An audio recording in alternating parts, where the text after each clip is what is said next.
You ask Tiger to solve. This deals with linear equations with one unknown. The final result is x equals 4. Let's solve it step by step. Group all constants on the right side of the equation. Subtract 12 from both sides.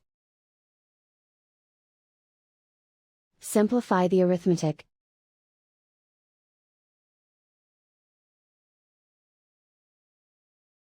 Isolate the x.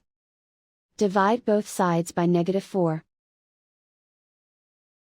Cancel out the negatives. Simplify the fraction.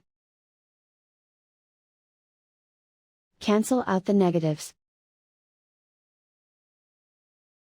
Find the greatest common factor of the numerator and denominator. Factor out and cancel the greatest common factor. And so the final result is x equals 4.